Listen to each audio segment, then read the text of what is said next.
So I wanted to do a more in-depth tobacco video. We'll talk about growing, harvesting, drying, and curing in this video. So let's give it a shot.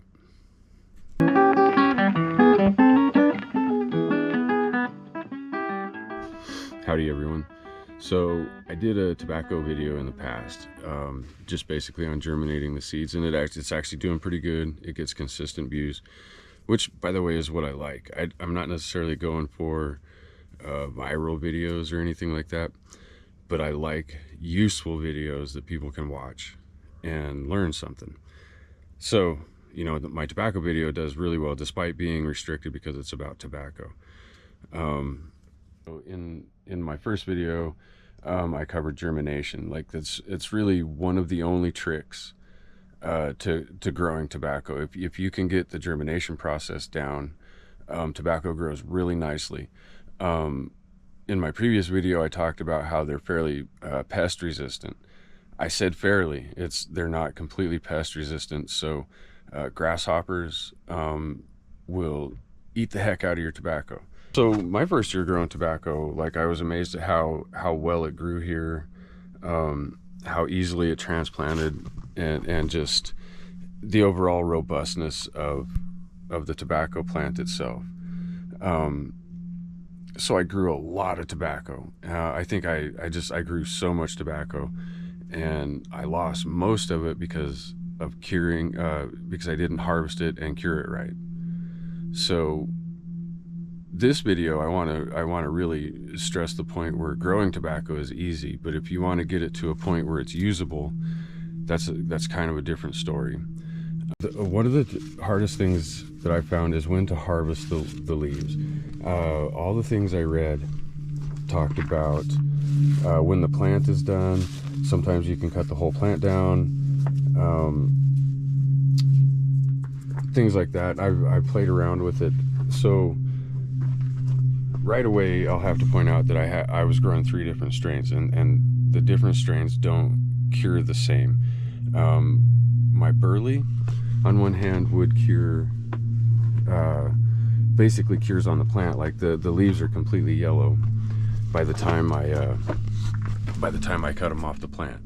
The prilep, as you can see, it's still green. That plant's been cut down for a few days. And then the shuri, it cures about in the middle. You know, it doesn't. The leaves don't turn on the plant, but they turn shortly after being cut and hung to dry. So basically, the kind of thing I'm looking for when I harvest a leaf while the plant's still growing is your leaf should be really thick and leathery, and you should have like some yellowing going on the tips of the leaves, and then you can harvest that leaf. And then when the plant gets done, you know, obviously that varies as well, but when all the leaves are thick and stuff, and you can cut the whole plant off. I didn't have any. That's how I lost all of my tobaccos. I cut the plant off and I tried to hang the whole plant upside down like this.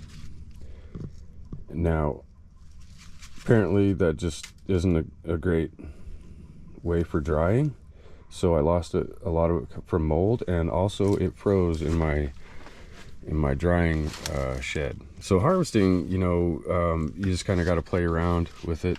You want yellowing, you know, I keep saying, you know, but you want a little yellowing if you can. The more it can cure on the plant, the better. But if it doesn't do that, I don't recommend leaving it on as much. And another tip about growing tobacco is how dirty. Look how dirty this gets sometimes. The only clean tobacco that I had this year was a couple extra plants that I had thrown in the market garden, and so they stayed really clean, and that was really nice because the rest of my stuff looked like this, just from the wind and the dust and the weed seeds outside of the garden blowing in. The stuff really attracts to it. So the cleaner you can keep it while you're growing it, it's going to help you out all the way through the process. Okay, so after I get the leaves harvested and I got the leaves off the plant, I'll stack them up like this, you know, until I get a chance to come in and work on them. And then I'll take them and put them in bundles of 3. So I'll put them in bundles of 3 like this. I always put them stem to stem, and then another one back to back like that. Take a rubber band. I use rubber bands because they tighten up as the plant dries out. Do that all around there.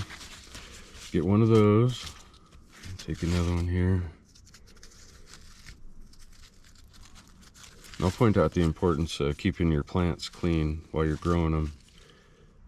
And if you get this stuff on there, it's not that big of a deal. It doesn't ruin the tobacco or anything, but it comes off easier after it's dried a little bit. It just falls right off. Okay, so now I'm gonna get another 3 here.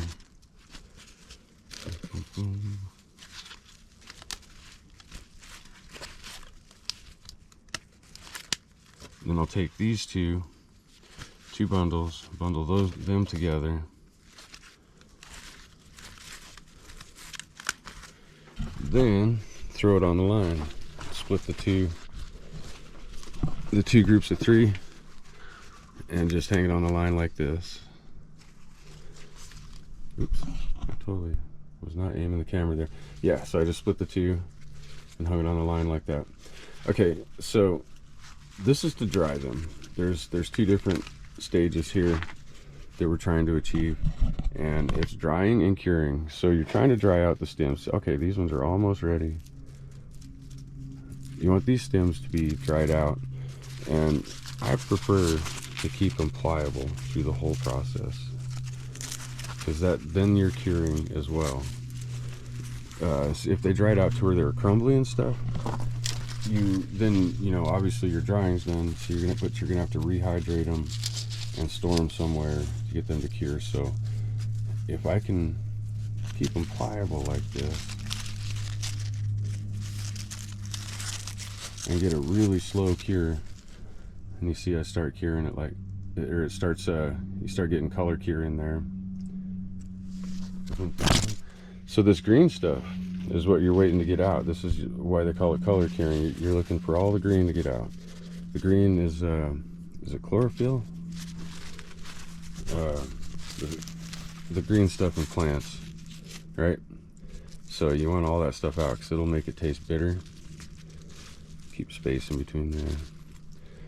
But then, okay, so this is how I cure, or dry and cure, and I'll hang them until they're dry, and then let's check out what I do after this. Okay, so after they're as dry as after the stem's dried and you got your drying's complete, I'll take it down and I'll put it in something like this.